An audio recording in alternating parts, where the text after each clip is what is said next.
LinkedIn isn't a mysterious platform you need to figure out. It's a predictable algorithm you can force to work for your business if you know which levers to pull. And if done right, you can force the algorithm to put your content in front of thousands of perfect prospects and deliver at least 15 to 30 qualified sales calls every single month. And so today, I'm going to show you the exact 5-step blueprint we use to hijack LinkedIn's algorithm to force your content to go in front of thousands of perfect prospects, not just any old viewers, but the exact decision makers who need your solution right now. So let me show you how it works. When most people think about LinkedIn growth, they immediately focus on the wrong metrics. They obsess over likes, comments, and follower counts, believing these vanity metrics will somehow translate into business opportunities. But here's honestly the uncomfortable truth I discovered after managing over 100 plus LinkedIn accounts. There is zero correlation between likes, comments, followers, and what we actually care about, which is revenue. So let me introduce you to Mark, one of my clients. When he came to us, he was posting daily, had built up around 7,000 followers and was getting decent engagement, and we're talking 30 to 50 likes on a post, but hadn't signed a single client from LinkedIn whilst he had been posting for almost a year, nearly coming up to 2 years. Meanwhile, another client of ours averages just 8 likes a post with only 3,000 followers, yet consistently signs $250,000 deals from the platform. And here's the difference. Mark was creating content designed to please everyone and attract likes, comments, and engagement, whilst Kevin created content that was exclusively for his ideal clients. And this happens because most people optimize for the algorithm rather than optimizing for client conversion. So what should you do instead? You should create content for clients, not for likes, because when you focus exclusively on your ideal client profile and you speak directly to their very specific pain points, you'll see fewer likes but more qualified leads. And the narrower and more specific your content is to your ideal client's problems, the more likely they are to see you as the expert solution. And I'm going to show you the future right now. These posts will get less impressions, they will get less engagement, and that's because by calling out a specific ICP, you're effectively narrowing the number of people who can engage with this post and that can resonate with it. So very intentionally, I'm actually trying to bring down the impressions, not increase them. So when people do this and my clients do this, they almost seem like, oh, why did my impressions go down? And I say, well, hold on, this is exactly what we wanted. We wanted to get specific, and so naturally there will be less people in the world that will resonate with this. There are literally less Series A businesses than there are startups. There are less SaaS brands than there are general companies, and that's okay.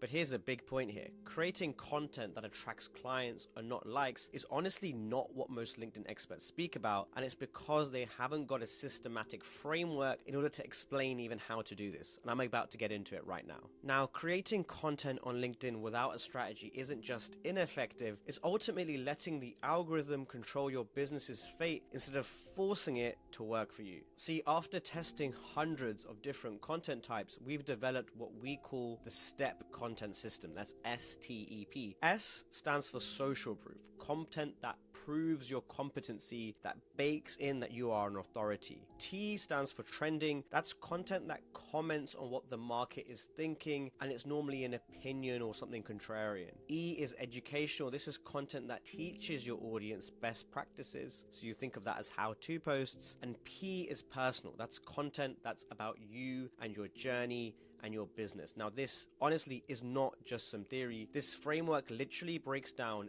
every single high-performing post you will ever see on LinkedIn and probably any social platform. So I'm going to walk you through exactly how each of these components works. So first is social proof content. Ultimately, it proves your competency into the market by showing and not telling. Now, there are 3 types of social proof posts you should be aware of and you should be including inside your content mix. Now, the very first one is called the in-process social proof post. So in-process means you are showing your product or your service being delivered in some format. So if, for example, you run an email marketing agency, you might be talking about the email designs that you've created for your clients. If you run an SEO agency, you might literally be saying, we published 50 blogs last week. You don't need the result of your work to be visible yet. And so this is a leading type of social proof post or a leading indicator because you can just talk about what you're doing in the business. The second type type of social proof post is the testimonial. The testimonial is where you basically take a screenshot of your client saying something in a chat in clear writing and using that in your LinkedIn post as the media piece. So typically we use Slack screenshots of our clients saying good things and positive things about their experiences with us. And this works really well if you're helping a business grow, because you may not have the exact P&L chart of how their MRR increased or their revenue increased as a result of working with you. But if the client says, hey, well done, thanks so much, I helped close 10K deal, you can just screenshot that and post it on LinkedIn. And then finally, the third type is KPI proof. If you're running a good business, you're probably tracking the results of the work that you're doing for your client and how it trickles down into whatever metric they care about and whatever metric that is in a dashboard somewhere. All you simply have to do is screenshot that dashboard and apply it to your LinkedIn post. The next style is trending content. Trending content positions you in the market with a relevant conversation that the market is thinking about. Now, you can either agree with the market or be against the market. So you can either have trending content that is opinionated and agreement, or trending content that's opinionated and contrarian. And we use either or to effectively tap into the minds of people and what they're currently thinking. Now, typically, I don't recommend many people do trending content, because you're only going to listen to opinionated content if you value that person's opinion, and it typically takes you a little bit of time to build the rep online for people to care about what you say. So education post, that's E, and that's the third post type, is around how you educate the people in the market about what you do or about the service or about the general topic. And typically, you're going to see education posts follow a very similar format. They typically say, hey, here's how to do something, like here's how to send more cold emails, or here's how to increase your revenue, or hey, here's how to book meetings. You also see it as, hey, here's the top 10 best tools to do things. Here's the top 10 best processes to save time. And that's the typical way that these posts are done. This is the most widely seen format on LinkedIn, because anyone can write an education post. You just need to understand the market a little bit and understand what you're selling. And it's very easy to educate the market. So these posts typically don't have a huge amount of value, but are typically seen as growth posts, i.e. posts that help you grow your account a little bit more and get into other people's feeds, because a how-to post that's teaching something is generally widely accessible. Now, if you want to take your how-to post to the next level, talk about how to do something that only your ideal client cares about and no one else does. And finally, the last post type that works really well is the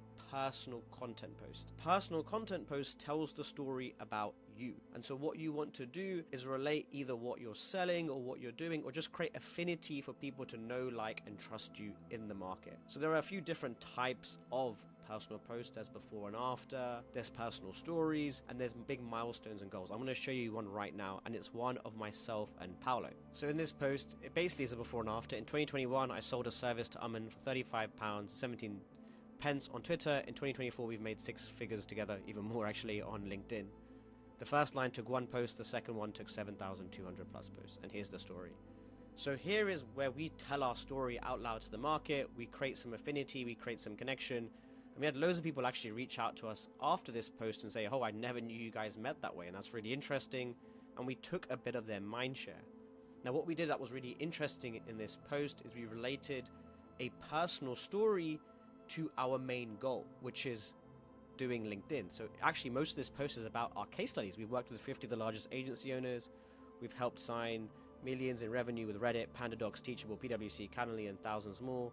So actually, this is a personal post, but we've been quite clever, and we've linked in real case studies and social proof to make it work really well. And this is what a really good personal post does. But on a high level, the step framework is only just a part of the system, and even now I didn't go into it in a huge amount of detail. See, even with the perfect content strategy, it's not enough to get results on LinkedIn and to book in consistent calls. And that's because they're missing one critical thing that can take your post from getting 50 impressions or 500 impressions to getting 50,000 and going absolutely viral in the right audience. The hook is the first 2 or 3 lines of your post, the only part visible before the see more button. It's not just important, it's the trigger that makes LinkedIn either promote or bury your content. And most people honestly write basic or forgettable hooks that beg for attention rather than commanding it. For example, here are 7 ways to improve your marketing. I learned something important today. Or want more clients? Try these tips. These, in my opinion, are weak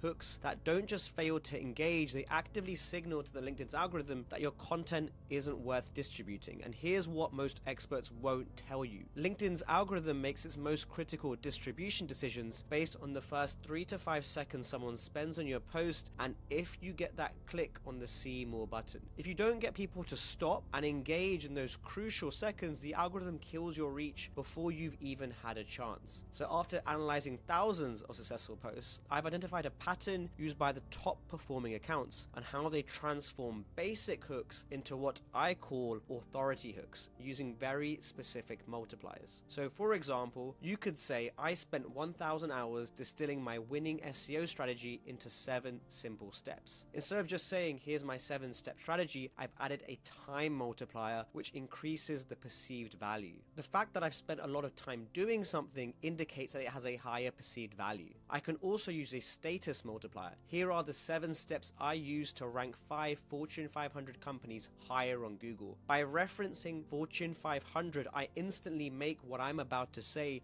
feel so much more valuable and feel so much more relevant and monetarily important for someone scrolling in the feed. Beyond status, I can use the money multiplier. And this is a really interesting one that a lot of people know how to use. For example, I can say, hey, I've spent $100 million on SEO. Here are the 7 steps I use to rank higher on Google. The fact that I've said I've spent so much money on it means that if I'm talking about these 7 steps, it's clearly backed by a huge amount of personal investment or client investment into this idea. And that again gives it more weight and stops people in the feed. And then finally, here's an interesting one. You can use the recency multiplier. Instead of saying, here's 7 simple steps to rank higher on Google, I can say, in the last 90 days, I've ranked 20 companies higher on Google, and here's the 7 steps that we used. By saying in the last 90 days, it makes the thing that I'm about to explain seem more relevant to today, seem more nuanced, and therefore seem more of an arbitrage to access, and therefore you value it higher as the viewer